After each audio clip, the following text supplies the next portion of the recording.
Menteri MIPAS targetkan Pulau Nusa Kambangan jadi pusat latihan warga binaan. Songsong transformasi Nusa Kambangan, Menteri Agus pantau sejumlah fasilitas pembinaan.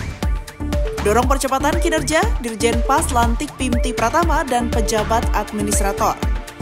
Aksi peduli lapas pemuda Madiun terhadap masyarakat sekitar. Semangat belajar dari balik jeruji, warga binaan Lapas Narkotika Bangli terima rapor. Halo sahabat pemasyarakatan, apa kabar Anda hari ini? Berjumpa kembali dengan saya Claudia. Dan saya Rizaldo. Kami hadir kembali untuk menyajikan berita pemasyarakatan terkini dari seluruh wilayah Indonesia. Berbagai informasi menarik sudah kami siapkan untuk Anda. Dan tanpa berlama-lama, inilah apa kabar pemasyarakatan selengkapnya. Menteri Imigrasi dan Pemasyarakatan Agus Andrianto semangat menyulap Pulau Nusa Kambangan menjadi pusat latihan warga binaan. Sejumlah mitra juga dilibatkan dalam mendukung program tersebut.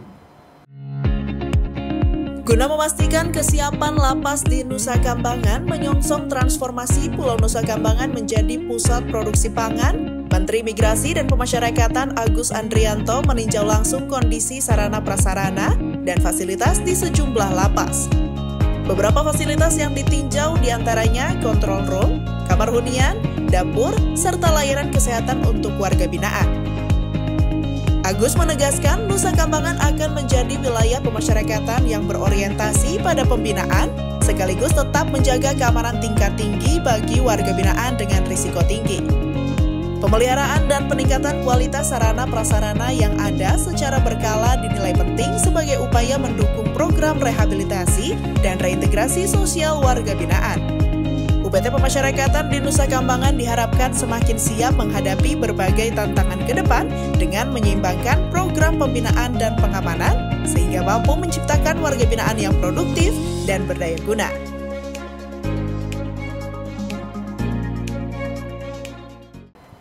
Masih dari Nusa Kambangan, Menteri Agus Andrianto juga meninjau sejumlah lapas di sana. Hal ini untuk memastikan kesiapan UPT Pemasyarakatan mendukung transformasi Pulau Nusa Kambangan. Menteri Imigrasi dan Pemasyarakatan Agus Andrianto optimis menyulap Pulau Nusa Kambangan menjadi pusat latihan warga binaan untuk mendukung dalam program ketahanan pangan nasional. Lahan seluas 115 hektar yang tersedia tengah dioptimalkan untuk kegiatan pertanian, perkebunan, peternakan, dan perikanan. Lahan seluas 72 hektar ditargetkan menjadi lumbung padi dan jagung. Sementara sisanya akan dikembangkan untuk kegiatan peternakan ayam petelur, ayam kampung, bebek, kambing, dan sapi, serta budidaya udang faname dan berbagai jenis ikan lainnya. Tak hanya produksi pangan, proyek ini juga mencakup pembangunan pabrik pupuk serta balai latihan kerja warga binaan. Sejumlah warga binaan akan dilibatkan dalam balai latihan kerja konveksi serta pemanfaatan fly ash dan bottom ash atau limbah PLTU untuk berbagai keperluan produktif. Dalam proses pembangunan proyek Pulau Produksi Pangan Nusa Kambangan ini, Direktorat Jenderal Pemasyarakatan bekerjasama dengan sejumlah pihak seperti PLN, BRI, PT Agro, PT 69, dan PT Wilmar Padi. Agus menyebutkan Pulau Nusa Kambangan bukan lagi menjadi pulau penjara yang memiliki stigma menyeramkan, melainkan akan bertransformasi menjadi pulau produktif untuk warga binaan.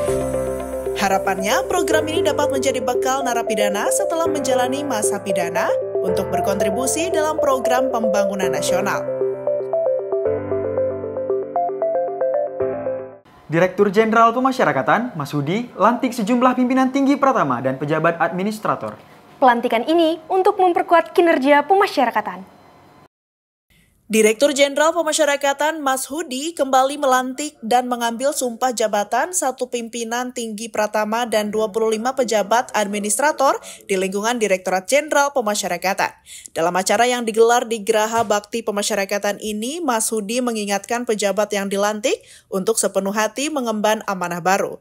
Mereka diharapkan mendukung program Asta Cita Presiden melalui 13 program akselerasi Menteri Imigrasi dan Pemasyarakatan yang salah satu fokusnya adalah menyukseskan swasembada atau ketahanan pangan yang menjadi bagian penting dalam upaya meningkatkan kesejahteraan warga binaan. Mas Hudi juga berpesan agar pejabat yang dilantik senantiasa mengedepankan etika moral, kejujuran, dan keikhlasan serta dengan penuh integritas dan dedikasi. Pelantikan pejabat baru ini diharapkan dapat memperkuat organisasi dalam menjalankan tugas dan fungsi, serta menghadapi berbagai tantangan dalam mewujudkan Indonesia Emas 2045. Jajaran Lapas Pemuda Madiun kembali menggelar bakti sosial dukung program akselerasi Menteri IMIPAS. Kali ini, bantuan paket sembako diberikan kepada keluarga warga binaan yang kurang mampu. Lapas Pemuda kelas 2A Madiun gelar bakti sosial bagi keluarga warga binaan yang membutuhkan. Berbagai paket bantuan seperti sembako dan paket lainnya disalurkan sebagai bentuk kepedulian sosial. Menariknya, paket bantuan yang diserahkan juga terdiri dari sayur mayur hasil kegiatan pembinaan kemandirian warga binaan Lapas Pemuda Madiun. Ini menjadi bukti nyata bahwa program pembinaan yang diikuti warga binaan tidak hanya bermanfaat untuk mereka sendiri, tetapi juga membantu keluarga mereka di luar.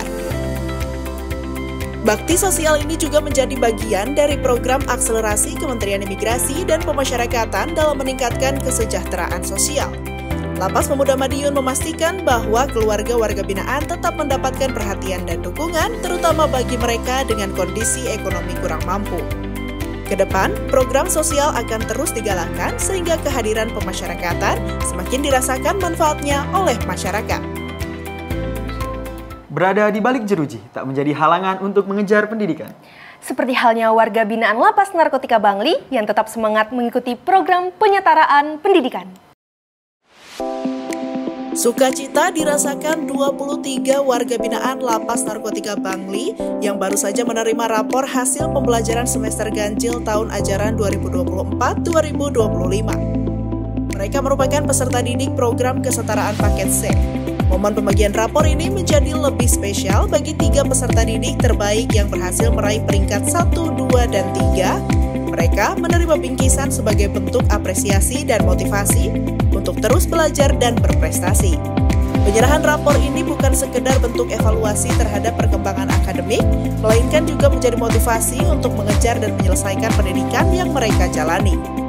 Dalam menyediakan fasilitas dan tenaga pengajar pada program ini, Lapas Narkotika Bangli bekerjasama dengan Yayasan Tabur Tuai Bali dan Dispora Kabupaten Bangli. Melalui program penyetaraan pendidikan ini, warga binaan tidak hanya menjalani masa hukuman, tetapi juga diberikan kesempatan untuk meningkatkan kualitas diri demi masa depan yang lebih baik. Sahabat pemasyarakatan, sekian berita pada minggu ini. Update terus informasi seputar pemasyarakatan pada media sosial kami di bawah ini. Saksikan pula tayangan program pemasyarakatan lainnya pada saluran YouTube PAS TV Ditjen PAS. Kami, mewakili kerabat kerja yang bertugas, mohon undur diri dan jangan lupa saksikan terus Apa Kabar Pemasyarakatan. Sampai jumpa.